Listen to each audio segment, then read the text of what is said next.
Hello everybody, welcome back to the channel. I am your host, the #1 Vikings fan extraordinaire, Adam. We're doing a couple of things different today. First of all, I'm a little bit sick, so my voice might sound a little different, pardon that. Number 2, first time ever wearing a hat on camera, so that's, cool, at least in one of the regular analysis videos. I did, however, wear this hat in the Taylor Robinson series. Y'all can check that out. I'll try to remember to link that.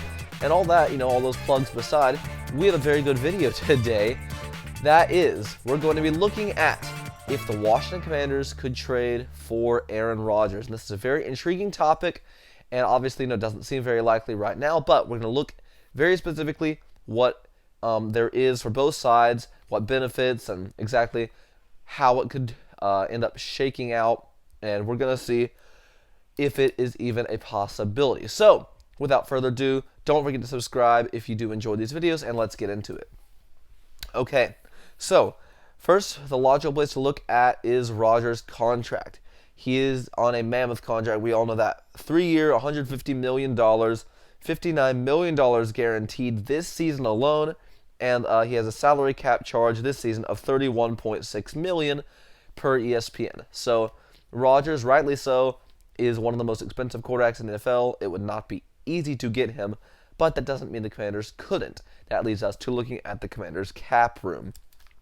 After tagging Daron Payne, which, as I'll touch on probably a little more later, probably means he'll be traded or extended, the Commanders do now have approximately $15.5 million or so in cap space. So not enough to bring on Rodgers, but they can make, they can restructure guys, they can make room through cuts.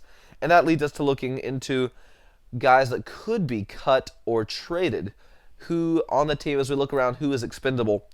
Obviously, Daron Payne, he was franchise tagged for $18 million, and we don't really know what the next step is with Payne. It's very likely they're trying to work toward a long-term deal with him. Either that or he might end up getting traded. Really, I hope he doesn't end up getting traded unless we get a pretty good haul for him. But yeah, so he is potentially a guy that could end up going, and so we might end up not seeing Daron Payne on the team next season. By the way, I should stipulate, I forgot to stipulate, these are guys that can be cut or traded before June 1st. I forgot to clarify that. Other guys we look at on the team that could end up being cut, Kendall Fuller. He is our #1 quarterback, but he has not been great. I know guys like Benjamin St-Juste have been somewhat stepping up. They might draft a cornerback, but Fuller has not been great. I think he probably will still be on the team come the start of the season, but they could end up cutting him or trading him. Logan Thomas, he's had a down past couple of years. He was healthy actually a lot of this year, and he just didn't really produce. Curtis Samuel, he has a reasonably large cap hit. We could free up quite a few $1 million by cutting Curtis Samuel. And then also Cornelius Lucas and Charles Leno, 2 offensive tackles. I don't think Leno will end up being let go, but I could definitely see Cornelius Lucas being let go. Sam Cosmi sliding into right tackle, or moving Cosmi over to guard and drafting a tackle or something like that. So those are some guys that could be cut / traded / have contracts restructured before June 1st. Now, it is worth noting Rodgers and the Jets executives, or at least Jets executives, traveled to talk to Rodgers yesterday, meaning the Pack are open to trading him because they had to give Rodgers permission for this to happen. And as Tom Grassi pointed out in one of his recent videos, that would be like if you are, dating someone and you say to them, I'm going to go real quick on this Tinder date. It's probable that nothing will happen, but if something does, I'm going to go with them. But if not, it's okay. We're still together. It wouldn't make any sense if the Packers weren't open to trading Rodgers. It wouldn't make any sense for them to allow him to talk to the Jets. So, and of course, on top of that, Brian Gutekunst, the Packers GM, has kind of changed his tone toward the whole situation. He's spoken very highly of Jordan Love a lot. He says he's ready to start. So it's very possible the Packers are ready to move on from Rodgers. So there's, hurdle number 1. Now, the next logical place to look at, we've looked at players, is draft picks. What can the Commanders send to the Packers in way of compensation?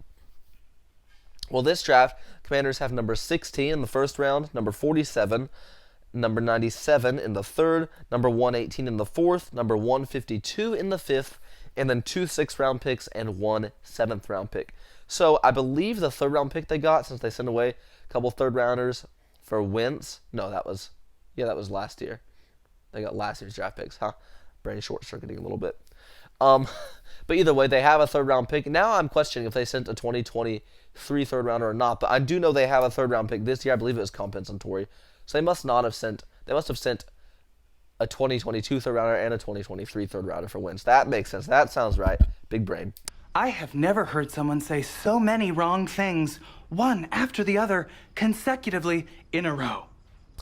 And then in 2024, they do have all 7 picks, rounds 1 through 7, no extras, no less. So they're in a decent spot in terms of draft picks. So the Packers, meanwhile, have picks number 15, 45, 78, 116, 151, and 171 in the draft. So the Packers are decent. They do have 3 7th-round picks. I said 171. They also have 225 and 234. They could also have more compensatory 7th-rounders on the way. But the Packers don't have a lot of high draft picks, so we could definitely tempt them with some of ours. Now, on top of the Packers draft pick situation, we should look at their team needs. Obviously, if Rodgers was to go, Jordan Love would more than likely be the starter. The Packers, as always, need a wide receiver. They could use right guard and center. They could potentially use defensive tackle and tight end, with the guys at both those positions slated to hit free agency for the Packers.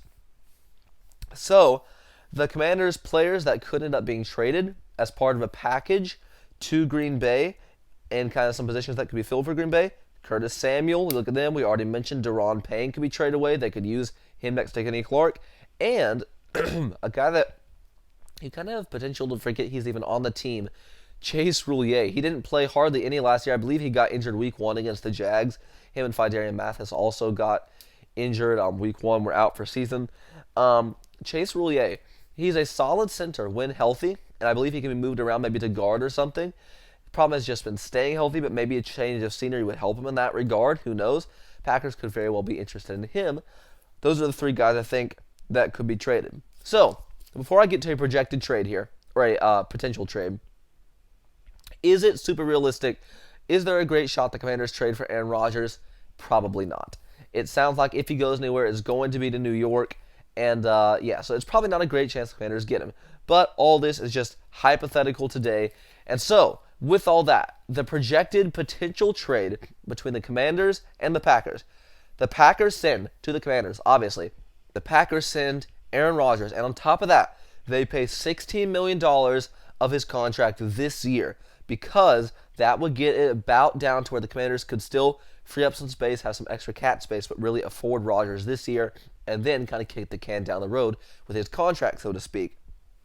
So, the Packers send Rodgers. They pay $60 million of his contract this year, approximately.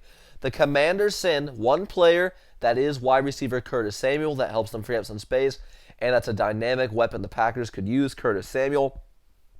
And then on top of that, a 2024 first-round pick and a 2023 second-round pick. Commanders send 2023 second, a 2024 first, and Curtis Samuel to the Packers in exchange for Aaron Rodgers, and the Packers paying $16 million or so of Rodgers' contract.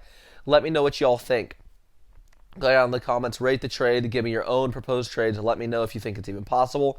I should say, before we get out of here, if the Packers don't end up paying any of Rodgers' contract, which is a possibility, I can see it being something like Samuel, a 2024 second, and a 2023 second, or something like Samuel, still a 2024 first, but the 2023 second round pick drops to a third round pick or something like that. I mean, the Commanders retain more draft capital because they're having to pay Rodgers more. But yes, as I said, go down in the comments, let me know. It seems like this could be a faint possibility. If not Rodgers, who do you want the Commanders to get at quarterback? Do you want them to just roll with Howell and Heineke, start Heineke, and if he struggles, put in Howell? Let me know. There's a million ways they could go with it. Put down in the comments, let me know. As always, don't forget to subscribe. If you enjoyed, if you liked the video, that would be very appreciated, because that will help it boost up the algorithm, get more views, and we have more people join the Vikings fam. As always, I'm the Vikings fan, and I'm out of here. See y'all later.